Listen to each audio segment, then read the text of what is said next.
Aku balas mulut kotor ibu mertua dan keluarga besar suamiku.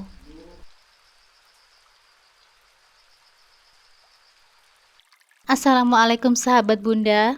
Semoga Allah selalu memberikan kesehatan dan kebahagiaan untuk kita semua. Buat sahabat Bunda yang sudah subscribe, semoga rezekinya dilancarkan ya. Amin ya robbal alamin.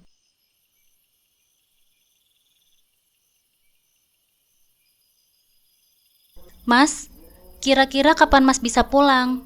Soalnya uang buat kebutuhan rumah sudah habis, Mas. Tanyaku dengan suara pelan, mencoba menahan rasa cemas. Iya, Dek. Mas ini kebetulan lagi lembur terus. Mudah-mudahan minggu depan Mas bisa pulang ya. Jawab Mas Yusuf. Nadanya terasa berat, seolah beban di pundaknya tak pernah surut. Aku menghela nafas panjang. Ya sudah Mas, soalnya jujur adik sudah bingung mau pinjam uang ke siapa lagi. Iya Dek, Mas janji akan segera pulang. Ya sudah Mas, hati-hati kerjanya ya, kataku sambil menutup telepon. Hari itu, aku terduduk di sudut dapur, memandang sisa-sisa beras yang tinggal segenggam. Perutku terasa kosong, tapi aku lebih khawatir dengan anak-anakku yang akan segera terbangun dan meminta makan. Uang belanja sudah habis sejak 3 hari yang lalu, dan hutang di warung sudah menumpuk. Aku tak tahu harus bagaimana lagi. Di rumah ini, tapi juga ayah ketika Mas Yusuf suamiku bekerja jauh di luar kota sebagai kuli bangunan. Aku memang tak pernah suka menambah beban Mas Yusuf dengan keluhanku. Dia sudah berjuang keras di sana, tapi kenyataan di rumah tak bisa kututupi. Setiap hari adalah perjuangan. Anak-anak yang butuh makan, biaya sekolah, dan kebutuhan rumah tangga yang terus menumpuk. Sementara penghasilan Mas Yusuf tak menentu, membuat kami seringkali kekurangan. Sejenak aku teringat masa-masa awal pernikahan kami. Kala itu, hidupku memang tak mudah, tapi cinta di antara kami begitu kuat. Oh iya, namaku Lia, seorang gadis desa yang menikah dengan Mas Yusuf atas dasar cinta yang tulus. Kami yakin, dengan saling mendukung, kami bisa menghadapi segala kesulitan. Namun seiring berjalannya waktu, hidup tak pernah memberikan kemudahan seperti yang kami harapkan. Mas Yusuf yang awalnya bekerja sebagai buruh serabutan, akhirnya mendapatkan pekerjaan sebagai kuli bangunan. Penghasilannya yang sedikit, memaksanya merantau keluar kota. Dan aku, yang harus mengurus rumah dan anak-anak, menjadi semakin kewalahan ketika satu demi satu anak kami lahir. Sekarang, kami memiliki 6 anak, 5 diantaranya lahir dalam waktu yang berdekatan. Sementara si bungsu lahir sebagai sepasang anak kembar. Anak pertama kami, Nasya, sudah berusia 15 tahun dan sekarang bersekolah di kelas 1 SMA. Ia adalah tulang punggungku ketika ketika aku masih bekerja sebagai buruh cuci di rumah-rumah tetangga. Aku tahu, aku tak bisa terus-menerus bergantung pada Mas Yusuf dengan penghasilannya yang sangat sedikit. Aku harus mencari cara untuk membantu keuangan keluarga. Seringkali aku menitipkan anak-anak yang lebih kecil pada Nasya, yang meskipun usianya masih muda, harus memikul tanggung jawab yang besar. Maaf ya nak, kamu harus bantu ibu lebih banyak dari yang seharusnya. Aku sering membisikkan kata-kata itu kepada Nasya. Setiap kali dia nampak lelah menjaga adik-adiknya. Setiap pagi, sebelum pergi mencuci di rumah tetangga, aku akan menyiapkan makanan sederhana. Jika ada sedikit uang, aku akan membeli tahu atau tempe untuk digoreng. Tapi seringkali yang tersaji di meja makan hanyalah nasi dengan garam atau sambal seadanya. Anak-anak mungkin belum sepenuhnya mengerti, tapi mereka mulai terbiasa dengan kekurangan ini. Aku selalu berusaha tegar di depan mereka. Meskipun di dalam hatiku, aku seringkali menangis. Namun bukan kekurangan materi yang paling membuatku tersiksa. Yang lebih menyakitkan adalah hinaan dan celaan dari ibu mertuaku, Bu Imah, dan keluarga besar suamiku yang tinggal tak jauh dari rumah kecilku. Setiap kali aku berkunjung ke rumah mertua, selalu saja ada kata-kata kasar yang terlontar. Mereka menganggapku sebagai penyebab keterpurukan Mas Yusuf. Menurut mereka, aku tak lebih dari seorang perempuan miskin yang hanya bisa melahirkan anak-anak tanpa bisa memberikan kehidupan yang layak. Lia, kamu itu cuma bisa buat anak saja, tapi nggak bisa mengurusnya. Lihat tuh, hidupmu semakin susah saja. Yusuf sampai kerja banting tulang di luar kota, dan kamu di sini malah enak-enakan di rumah. cibir ibu mertua suatu kali ketika aku datang mengantar cucu-cucunya untuk berkunjung ke rumahnya. Kata-kata itu tajam, menusuk hingga ke tulang. Aku hanya bisa menunduk, menahan air mata yang hampir tumpah. Aku ingin membela diriku, ingin berteriak bahwa aku sudah berusaha sebaik mungkin. Aku bukan hanya duduk diam di rumah. Aku bekerja, berjuang untuk anak-anak kami. Tapi di depan ibu mertuaku, semua itu terasa sia-sia. Dalam pandangannya, aku tetaplah wanita yang tak berguna. Hinaan tak berhenti hanya dari ibu mertuaku. Keluarga besar suamiku juga memandangku rendah. Mereka kerap kali membandingkan hidup kami dengan kehidupan mereka yang lebih mapan. Mereka tak pernah paham bagaimana rasanya berjuang dari bawah. Mereka tak tahu bagaimana setiap hari adalah pertarungan untuk bertahan hidup. Bagi mereka, aku adalah istri yang gagal, seorang ibu yang tak bisa memberikan kehidupan yang layak bagi anak-anaknya. Malam-malamku sering dihabiskan dengan memikirkan nasib kami. Di saat anak-anak tidur, aku merenung sendirian, merenungi perjalanan hidup yang penuh liku ini. Aku mencintai Mas Yusuf, dan aku tahu dia juga mencintai kami. Tapi kadang-kadang, aku bertanya kepada diriku sendiri, sampai kapan aku bisa bertahan di tengah tekanan dari keluarga dan kebutuhan yang terus meningkat? Aku merasa semakin terpuruk, namun aku tahu, di balik semua kesulitan itu, ada harapan. Aku hanya perlu bertahan sedikit lebih lama, karena di balik setiap derita, pasti ada kebahagiaan yang menunggu di ujung jalan. Aku hanya berharap, cinta yang kami miliki bisa menjadi kekuatan untuk menghadapi segala tantangan hidup ini. Kala itu, azan subuh berkumandang ketika aku sudah terbangun. Tubuhku terasa lelah, tapi aku tahu tak ada waktu untuk beristirahat. Segera ku ambil air wudhu dan melaksanakan kewajibanku untuk sholat. Kulihat anak-anak yang masih tertidur, terdengar begitu tenang dari kamar sebelah. Dalam heningnya pagi, aku memulai rutinitasku seperti biasa. Memasak nasi dari sisa beras yang tinggal sedikit, membersihkan rumah yang selalu dipenuhi hiruk-pikuk 6 anak kecil, dan merawat mereka dengan penuh cinta. Di sela aktivitasku, aku memandangi Nasya, anak sulungku yang masih terlelap di sisi adik-adiknya. Tubuhnya yang kecil tak sebanding dengan beban yang harus ia tanggung di usianya yang baru 15 tahun. Setiap hari, dia membantu menjaga 5 adiknya yang masih kecil-kecil. Dan itu bukanlah tugas yang mudah. Namun aku tahu, Nasya tak pernah mengeluh. Dia menyayangi adik-adiknya dengan tulus. Dan itu memberikan sedikit rasa lega di hatiku. Sejenak, aku duduk di sampingnya, mengelus rambutnya yang mulai tumbuh panjang. Aku tersenyum, meski air mata perlahan menggenang di pelupuk mataku. Sebagai seorang ibu, aku tahu betapa pentingnya pengorbananku untuk mereka. Setiap keringat yang keluar dari tubuhku adalah bukti cinta yang tak bisa diukur dengan apapun. Anak-anak ini adalah cahayaku, semangatku. Aku harus kuat untuk mereka, bisikku dengan pelan, seolah ingin meyakinkan diri sendiri. Mereka adalah alasan aku masih mampu bertahan. Meski hidup kami begitu keras, terkadang rasa putus asa datang menyergapku tanpa ampun. Tapi melihat wajah polos mereka yang tertidur, semua rasa lelah dan beban terasa sirna. Ada kekuatan yang besar yang muncul dari dalam diriku. Kekuatan yang membuatku mampu melangkah lagi dan lagi. Meski tak jarang, aku juga merasa kelelahan, baik secara fisik maupun mental. Namun aku tak pernah bisa menyerah. Setiap kali aku merasa tak sanggup, aku teringat pada mereka. Nasya yang meski muda, sudah begitu pengertian. Kemudian ada Rafka dan Rafik, anak kembar yang penuh semangat tapi juga seringkali membuat rumah ini menjadi berantakan. Mereka adalah semua alasan aku untuk tetap berjuang. Kebahagiaan mereka adalah setiap kali ayahnya pulang, meski membawa sedikit uang. Kebersamaan dengan ayahnya membuat mereka bahagia. Meski uang yang suamiku dapatkan langsung habis hanya untuk kebutuhan dasar kami, tak jarang aku harus memutar otak. Bagaimana caranya agar uang yang sedikit itu bisa mencukupi semua kebutuhan anak-anakku? Kadang, aku terpaksa harus menahan lapar agar bisa memberikan makan yang lebih untuk anak-anakku. Aku tahu, suamiku sudah berusaha sebaik mungkin, dan dia juga sama sepertiku, berjuang untuk keluarga kecil kami.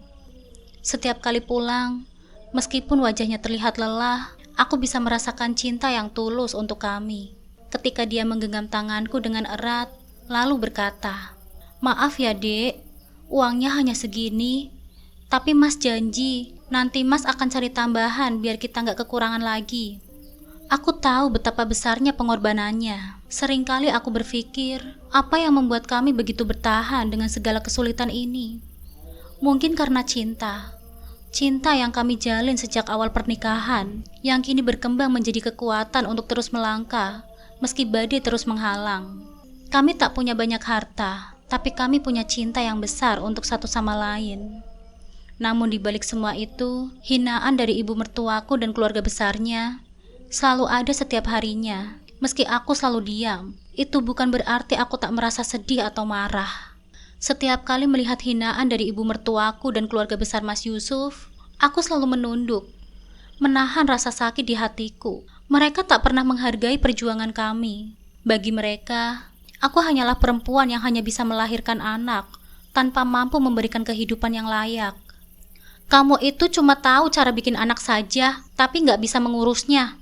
Lihat hidup kalian, makin hari semakin susah saja, kata ibu mertua suatu hari, dengan nada yang tajam yang masih terngiang di telingaku.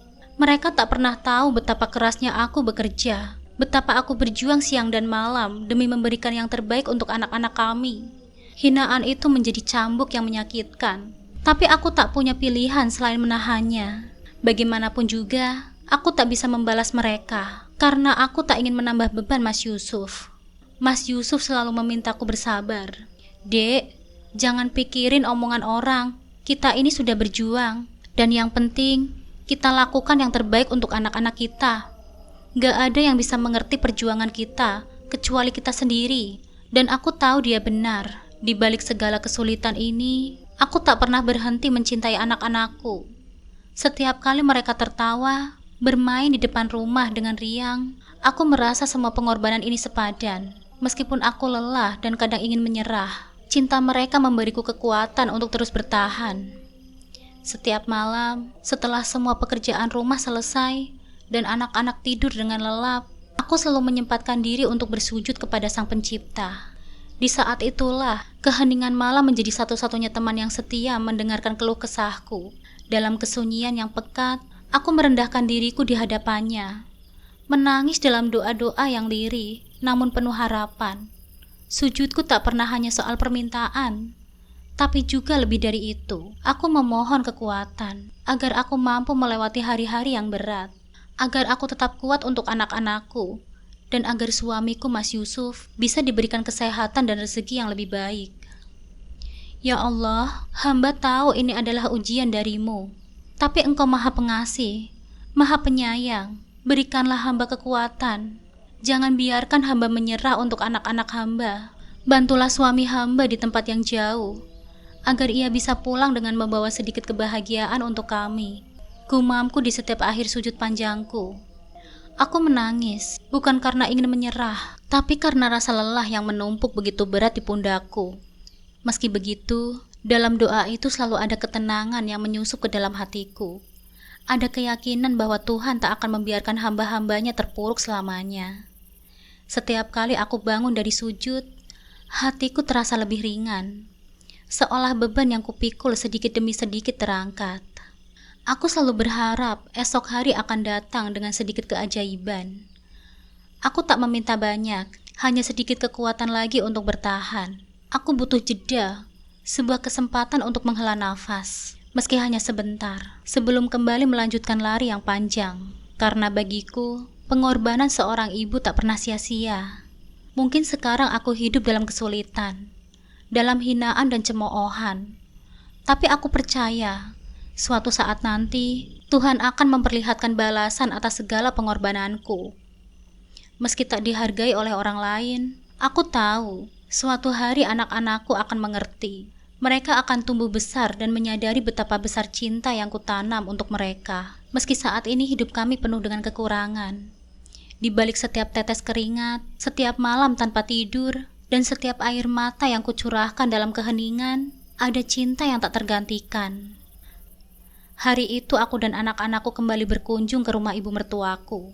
Sejak awal pernikahan, aku tahu dia tak pernah menyukaiku, tapi sebagai menantu, aku berusaha untuk tetap hormat dan bersikap baik. Namun semakin sering kami bertemu, semakin pedas pula hinaannya. Sore itu aku membawa ke-6 anakku, termasuk si kembar yang masih kecil-kecil. Kami memang ke sana berharap ada sedikit sisa makanan untuk kami, karena aku tahu ibu mertua mempunyai banyak makanan yang jarang ia bagi untuk kami. Saat masuk ke rumah ibu mertuaku, suasana sudah terasa dingin. Mata ibu mertua langsung menatap tajam ke arah anak-anakku yang berlarian masuk. Aku bisa melihat rasa tidak suka terpancar jelas dari wajahnya. Dalam hati, aku hanya bisa berharap bahwa hari ini aku bisa menghindari konflik dan pulang dengan tenang. Namun harapanku pupus ketika ibu mertua mulai membuka mulut. "Lia, tiap hari aku makin malas melihat anak-anakmu," katanya dengan nada tajam. Suaranya menggema di ruang tamu yang dipenuhi anggota lain yang juga hadir. "Sudah jelek, kurus, dekil lagi. Entah kenapa Yusuf bisa punya anak-anak seperti itu. Kasihan sekali ya mereka. Kalau dikasih makanan sisa pun pasti mereka mau." Kata-katanya menusuk hatiku seperti pisau. Jantungku berdetak kencang, tanganku gemetaran, dan amarah yang sudah lama kupendam mulai memuncah. Di depan keluarga besar suamiku, ia menghina anak-anakku, darah dagingku, dengan begitu kejam. Anak-anak yang tak pernah tahu kesulitan hidup, anak-anak yang tak pernah meminta dilahirkan dalam keadaan susah seperti ini. Aku menguatkan diriku untuk tidak menangis. Untuk pertama kalinya, aku tak bisa membiarkan hinaan ini lewat begitu saja. "Bu, maaf, tapi anak-anak saya tidak pantas dihina seperti itu, Bu," kataku dengan nada tegas. Suaraku sedikit gemetar menahan emosi. "Saya tahu kami hidup dengan susah, tapi saya sudah berusaha sebaik mungkin untuk mereka, Bu. Mereka makan dari hasil kerja keras saya dan suami saya, bukan dari sisa makanan." Ruangan seketika hening, semua mata tertuju pada kami. Ibu mertua nampak terkejut mendengar jawabanku yang tak biasa.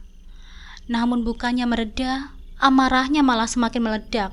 "Kamu berani ya bicara seperti itu padaku, Lia? Kamu lupa siapa yang membesarkan suamimu? Kamu pikir dengan melahirkan banyak anak, kamu jadi istri yang hebat? Anak-anakmu itu cuma beban buat Yusuf. Kamu cuma bisa melahirkan tanpa bisa merawat mereka dengan layak. Yusuf harus bekerja keras di luar kota, meninggalkan keluarganya karena kamu yang tak tahu diri." Suara ibu mertua meninggi, matanya penuh kebencian. Aku sudah tak tahan lagi.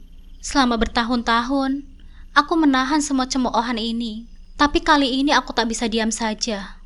"Saya tidak pernah meminta Mas Yusuf meninggalkan kami, Bu," kataku. Suaraku mulai pecah. "Kami juga tidak pernah minta hidup seperti ini, Bu. Tapi saya berusaha. Saya bekerja keras. Saya mencintai anak-anak saya dan suami saya. Saya tahu Mas Yusuf bekerja keras di luar sana untuk kami. Dan saya bersyukur atas apa yang bisa kami miliki meski sedikit. Tapi saya tidak bisa menerima ketika anak-anak saya dihina seperti itu." Suara tangisku mulai terdengar, dan aku merasa seluruh dunia seolah menekan dadaku. Aku melirik ke arah anak-anakku yang memandangi kami dengan tatapan bingung. Mereka mungkin tidak sepenuhnya mengerti apa yang telah terjadi. Tapi aku tahu, mereka bisa merasakan bahwa ada sesuatu yang tidak baik sedang terjadi. Anak-anak saya tidak pantas diperlakukan seperti itu, Bu. Mereka berhak mendapatkan cinta dari keluarganya, bukan hinaan dan cemoohan. Mungkin kami miskin, Bu, tapi kami punya harga diri. Aku menambahkan, suaraku semakin kencang.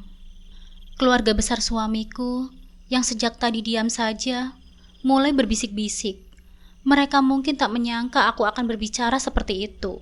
Tapi aku sudah terlalu lelah menahan semua beban ini sendirian. Ibu mertua berdiri dengan wajah yang merah padam.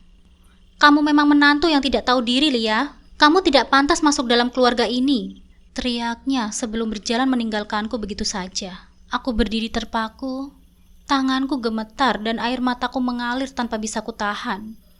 Aku merasa seperti orang yang asing di rumah ini. Rumah suamiku, rumah yang seharusnya menjadi tempatku juga. Tapi kenyataannya, aku selalu diperlakukan seperti orang luar. Setelah pertengkaran itu, aku mengajak anak-anakku segera pulang. Dalam perjalanan pulang, pikiranku dipenuhi campuran rasa marah, sedih dan kecewa. Hatiku hancur melihat anak-anakku dipandang sebelah mata oleh keluarga suamiku. Padahal mereka tak pernah meminta hidup dalam kesusahan seperti ini. Di rumah, saat aku mendudukkan diriku di lantai di ruang tamu yang kosong, aku menangis sendirian. Tangisan yang tak bisa kutahan lagi setelah bertahun-tahun memendam segala rasa sakit. Mas Yusuf suamiku jauh di kota lain, bekerja keras tanpa mengetahui betapa sulitnya aku bertahan sendirian di sini, menghadapi hinaan dan ketidakadilan dari keluarganya. Ya Allah, apakah aku salah telah memperjuangkan mereka? Tanyaku dalam isak tangisku. Tapi di tengah keputusasaan itu, aku melihat anak-anakku yang bermain di luar, tertawa tanpa beban, seolah dunia mereka penuh dengan kebahagiaan. Meski aku dihina, aku tak pernah berhenti mencintai mereka. Mereka adalah alasan aku masih berdiri di sini. Tetap kuat, meski hatiku terluka berkali-kali. Untuk kalian, ibu akan tetap bertahan, bisikku dalam hatiku sambil menghapus air mataku. Aku tahu, meski semua orang di dunia ini menghina dan merendahkan, cinta seorang ibu tak pernah bisa diremehkan. Di tengah semua kesulitan yang kuhadapi, sebuah kabar datang membangkitkan harapan sekaligus menimbulkan kekhawatiran di hatiku. Suatu malam, Mas Yusuf menelponku dari kota tempatnya bekerja. Suaranya terdengar sedikit berbeda. Ada campuran antara kegelisahan dan harapan yang bisa kurasakan, meskipun jarak kami jauh. "Dek, ada tawaran kerja buat Mas," kata Mas Yusuf dengan nada hati-hati. Aku langsung duduk lebih tegak, merasa ada sesuatu yang penting. "Tawaran kerja? Di mana, Mas?" "Di luar negeri, Dek, sebagai tenaga kerja kasar untuk bagian welding. Gajinya juga lumayan besar dibandingkan yang sekarang. Tapi Mas harus pergi untuk waktu yang cukup lama." Kalimat itu membuatku terdiam. Pikiranku langsung melayang ke anak-anak. 6 anak kecil, termasuk si kembar, yang usianya masih terlalu muda untuk dibiarkan tanpa kehadiran seorang ayah. Namun di sisi lain, tawaran ini memberikan sececah harapan baru bagi kami. Gaji yang lebih besar berarti kami mungkin bisa memperbaiki kehidupan kami yang selama ini dipenuhi dengan kesulitan. Gaji yang lebih besar berarti kami mungkin bisa memperbaiki kehidupan kami yang selama ini dipenuhi dengan kesulitan. "Berapa lama, Mas?" tanya aku dengan suara bergetar. "Minimal setahun, Dek," jawabnya lirih. "Tapi bisa lebih kalau proyeknya masih berjalan." Setahun? Bagaimana aku bisa melewati waktu yang selama itu tanpa Mas Yusuf di sisiku? Meskipun kami jarang bertemu karena pekerjaan yang selalu di luar kota, setidaknya aku tahu dia masih berada di negara yang sama. Sekarang dia akan berada di ribuan kilometer jauhnya, dan aku harus mengurus semuanya sendirian. Namun di sisi lain, aku juga tahu ini adalah kesempatan yang sangat besar bagi kami. Jika Mas Yusuf bisa mendapatkan pekerjaan dengan gaji yang lumayan baik, mungkin lebih kami tak akan lagi selalu kekurangan. Anak-anak bisa makan lebih layak. Aku tak perlu terus-menerus mencari pinjaman untuk menutupi kebutuhan sehari-hari. Dan mungkin, hanya mungkin, kami bisa hidup sedikit lebih tenang. Malam itu, setelah anak-anak tidur, aku dan Mas Yusuf berdiskusi dengan panjang. Telepon kami berlangsung selama berjam-jam, dengan jeda-jeda panjang di mana kami hanya terdiam, merenungkan pilihan yang ada di depan mata. "Aku takut, Mas," kataku akhirnya. "Takut kalau kamu pergi. Aku gak akan kuat mengurus anak-anak sendirian. Mereka masih kecil-kecil. Mereka juga butuh kamu di sini." Mas Yusuf menghela nafas panjang di ujung telepon. "Aku juga takut, Dek. Tapi ini kesempatan untuk kita, untuk memperbaiki hidup kita. Aku gak tega melihat kamu terus-terusan susah. Kalau aku ambil pekerjaan ini, setidaknya kita bisa punya uang lebih banyak untuk kebutuhan sehari-hari. Kamu gak perlu lagi pinjam sana-sini, Dek." Aku tahu, Mas Yusuf ada benarnya. Tawaran ini bisa menjadi solusi dari masalah finansial yang selama ini membebani kami. Namun berat rasanya membayangkan menjalani hidup tanpa dia di sisiku. Siapa yang akan membantuku saat anak-anak sakit? Siapa yang akan menenangkanku saat ibu mertuaku kembali menghina? Namun akhirnya, aku sadar bahwa kami tak punya banyak pilihan. Hidup yang selama ini kami jalani terlalu keras, dan tawaran ini mungkin adalah jalan keluar satu-satunya. "Baiklah, Mas," kataku akhirnya, meskipun hatiku masih penuh dengan keraguan. "Kalau kamu merasa ini yang terbaik buat kita, aku akan dukung. Tapi tolong, jangan lupakan kami ya di sini." Mas Yusuf berjanji akan selalu mengirimkan kabar dan uang setiap bulan, meskipun itu tidak akan bisa menggantikan kehadirannya. Setidaknya, kami bisa bertahan. Keputusan itu akhirnya kami ambil. Mas Yusuf akan menerima tawaran pekerjaan di luar negeri, dan aku akan menghadapi semuanya sendirian selama dia pergi. Beberapa minggu kemudian, hari kepergian Mas Yusuf akhirnya tiba. Aku mengantar dia ke terminal dengan hati yang berat. Anak-anak ikut, meskipun mereka mungkin belum sepenuhnya mengerti apa yang sedang terjadi. Si kembar menggenggam tangan Mas Yusuf dengan erat, seolah mereka tahu ayah mereka akan pergi jauh. "Mas, jaga diri baik-baik ya di sana," kataku dengan pelan, menahan tangis. Mas Yusuf mengangguk sambil memelukku erat. "Kamu juga ya, Dek. Aku titip anak-anak, doakan Mas bisa cepat pulang."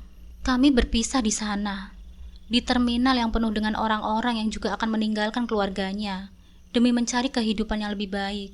Hati kecilku terasa seperti dirobek saat bis yang membawa Mas Yusuf perlahan-lahan menjauh, meninggalkan kami yang masih berdiri terpaku. Setelah kepergiannya, hari-hari yang kujalani terasa semakin berat.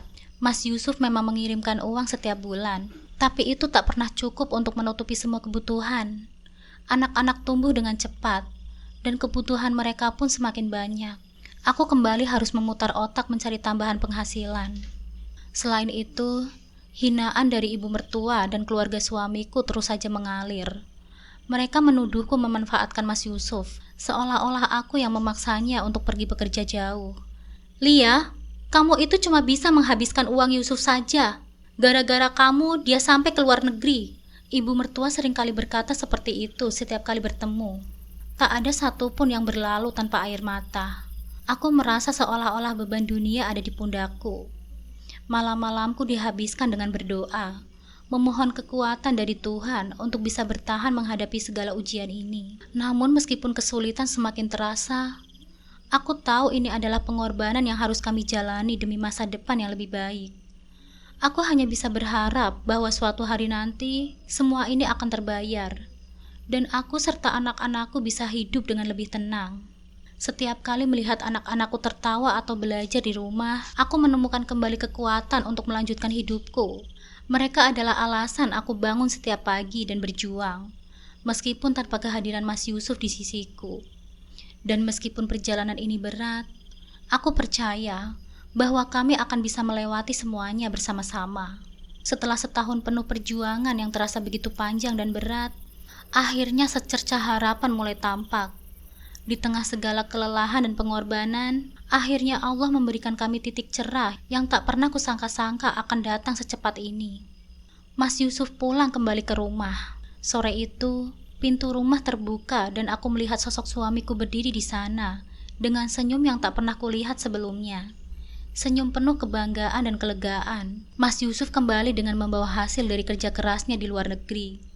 Dia berhasil mengumpulkan uang yang cukup banyak, lebih dari yang kami bayangkan. Dengan hati-hati, dia mengeluarkan sekepok uang yang ditabung selama setahun terakhir, hasil dari kerja keras dan pengorbanannya selama jauh dari kami. "Ini buat kita, Dek. Aku mau kita mulai hidup yang baru," katanya dengan suara yang bergetar. Tak kuasa menahan emosi. Kami duduk bersama malam itu, berdiskusi panjang tentang masa depan yang kini terasa lebih jelas. Mas Yusuf memutuskan untuk tidak lagi bekerja jauh dari rumah. Dengan uang yang dia bawa, dia ingin membuka usaha yang sesuai dengan kemampuannya. Mas Yusuf sejak dulu memang pandai dalam hal pertukangan, dan dia memutuskan untuk membuka usaha mebel. Meskipun itu keputusan yang besar, aku mendukungnya sepenuh hati. Kami berdua tahu ini adalah kesempatan kami untuk mengubah nasib. Bersama-sama, kami mulai merencanakan usaha kecil itu dari rumah. Mas Yusuf membuat berbagai macam furnitur, mulai dari kursi, meja, hingga lemari. Semuanya dikerjakan dengan penuh kerja keras. Dalam waktu 6 bulan, usaha mebel Mas Yusuf berkembang dengan pesat. Pesanan mulai berdatangan, tidak hanya dari tetangga sekitar, tetapi juga dari luar kota. Nama Mas Yusuf mulai terkenal karena kualitas hasil karyanya yang apik dan harga yang terjangkau. Kami bahkan harus memperkerjakan beberapa orang untuk membantu memenuhi permintaan yang semakin meningkat. Siapa yang menyangka, usaha kecil itu bisa membawa begitu banyak perubahan dalam hidup kami. Sementara itu, ada kabar lain yang membuat hatiku semakin lega. Nasya, putri sulung kami yang baru saja lulus SMA, mendapatkan beasiswa kuliah di luar negeri. Ini semua berkat kecerdasan dan ketekunannya. Nasya sering mengikuti olimpiade dan lomba akademik, mewakili sekolahnya, dan berkali-kali membawa pulang gelar juara. Jerih payahnya akhirnya terbayar. Beasiswa itu mencakup semua biaya kuliah, bahkan memberikan uang pendidikan tambahan, serta hadiah untuk kebutuhan rumah tangga kami. Betapa bangganya aku melihat Nasya, yang dulu lahir di tengah segala keterbatasan, kini berhasil menggapai semua mimpi-mimpinya. Hidup kami perlahan membaik. Rumah kecil kami yang dulu sering kekurangan, kini dipenuhi dengan tawa dan kebahagiaan. Anak-anak bisa makan dengan layak, dan tidak ada lagi rasa khawatir tentang bagaimana kami akan memenuhi kebutuhan esok. Masa-masa kelam yang penuh dengan air mata kini mulai terasa seperti kenangan jauh, dan aku bisa merasakan beban yang selama ini menghimpit dadaku perlahan-lahan menghilang. Yang paling mengejutkan adalah perubahan sikap dari ibu mertua dan keluarga besar Mas Yusuf. Mereka yang dulu selalu memandang rendah dan menghina kami, kini datang meminta maaf. Ibu mertua yang selalu merendahkanku dan anak-anakku, akhirnya menyadari bahwa kami bukanlah beban seperti yang mereka pikirkan. Lia, maafkan ibu ya. Ibu sudah salah menilai kamu selama ini, kata ibu mertua suatu hari saat dia datang berkunjung ke rumah kami. Air matanya mengalir dengan deras, penuh dengan penyesalan. Aku tersenyum lembut, meskipun luka-luka lama masih tersisa. Tidak apa-apa, Bu. Semua ini sudah berlalu. Dan yang paling penting sekarang, kita bisa hidup lebih baik. Ibu mertuaku memelukku dengan erat. Sesuatu yang dulu tak pernah ia lakukan. Keluarga besar Mas Yusuf pun mengikuti jejaknya, meminta maaf dan mengakui bahwa mereka salah telah meremehkan kami selama ini.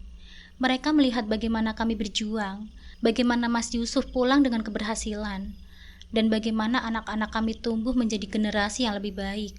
Aku tidak pernah menyimpan dendam, karena di balik segala hinaan dan rintangan yang pernah kami hadapi, aku tahu itu adalah bagian dari perjuangan hidup yang harus kami lewati.